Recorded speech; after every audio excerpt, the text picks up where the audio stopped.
So I've been playing Disney Speedstorm for a few weeks now, and I wanted to share my thoughts with you and also answer the question of if it's worth it. Is it even fun?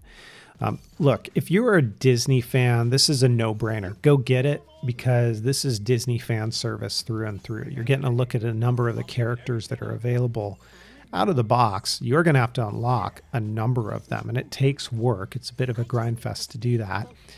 But you've got all these different characters, and then you also have what is called crew members.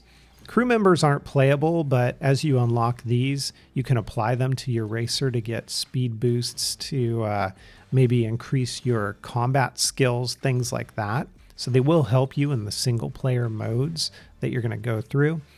And then in addition to that, all of the environments that the game has to offer, the racetracks, they're multi-level, they branch off in different directions so you can take shortcuts to your advantage. And there's just a lot going on. As you take a look around when you're playing the game, you have to be aware of your surroundings, not to only spot shortcuts, but to also see things that might deter your progress forward, such as cannonballs or giant kraken tentacles coming down. And so you have to jump over them or swerve out of the way. Trains on the Mickey Mouse level. There's snowballs that come rolling down in other levels. And so it's a real lively environment that makes for a fun experience. The voiceovers that are done sound just like the original actors, even the one for Jack Sparrow. It sounds like Johnny Depp. It's really well done. The soundtrack itself is a remix of Disney songs and some original tunes as well. And most of them are done in an EDM style, electronic dance music style. But, if that's not your thing, don't worry about it. It doesn't take away from the game. I think it fits quite perfectly with the racing theme. But there's other styles in here as well. And the more you play the game, the more it unlocks things like these jump pads you're going to find on some levels that you don't have to use them. But if you do, trust me, it's really going to help you to win those races. So there's different elements to the game.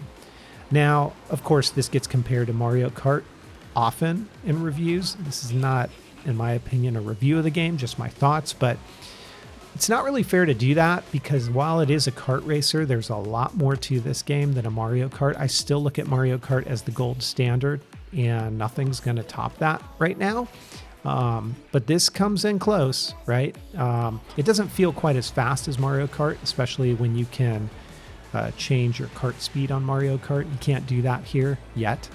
I don't know if that'll be offered in the future, but it's still a lot of fun to play.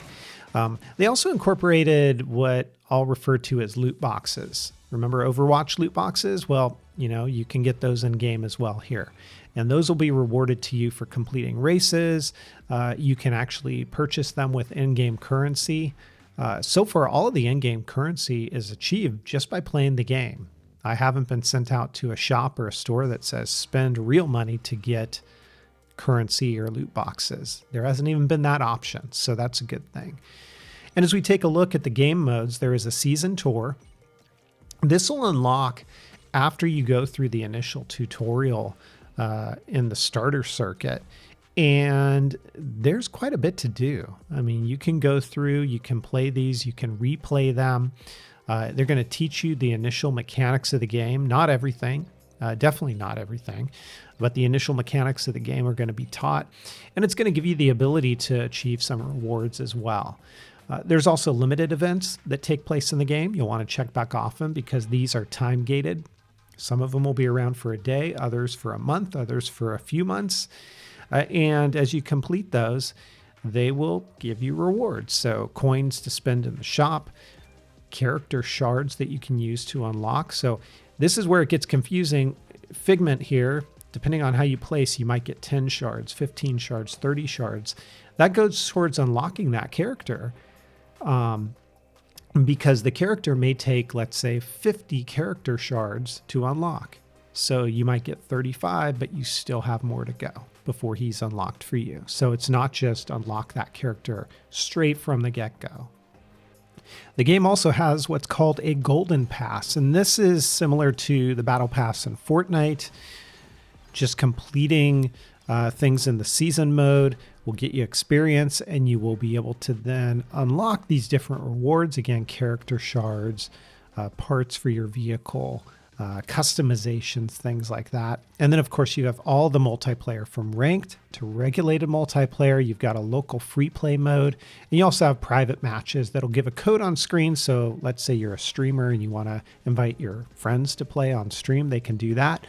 And that's a great way to have a private match.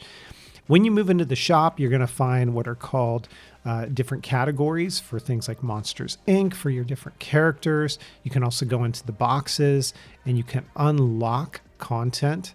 Again, so far, all of the currency has been digital in nature, and it hasn't been actual money that you have to spend. It hasn't even given that option. So the way that you get coins to spend is just by playing the game.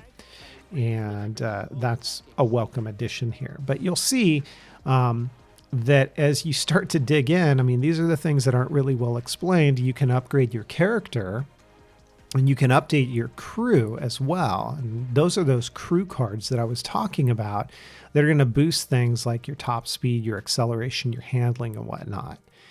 You'll also be able to customize your character with its clothing, as well as victory animations. And you can also customize your cart. So the cart will give you the ability to change body color. You can change wheels. You can put different spoilers on. Of course, most of this stuff is locked out of the box, so you have to play the game and unlock it. Most of the time, it's going to be random from those boxes in the shop that I showed you. But it's all customizable. You can also customize your license plate, and these are predetermined license plates that are getting unlocked. So there is quite a bit to this game. I do find it quite fun. I don't think it topples Mario Kart. I don't think that's a fair comparison to even do. But I would definitely recommend it, especially if you're a Disney fan. So ultimately, I would say if you are a Disney fan, get this now. You're going to enjoy it. If you're a kart racing fan and you can't wait to pick up your next kart racer, get it now. If you can wait, once it goes free to play, there is no reason not to get it then. So let me know what you guys think in the comments down below. Thanks for watching the video. Give it a thumbs up on the way out, and I'll catch you in the next one. Take care.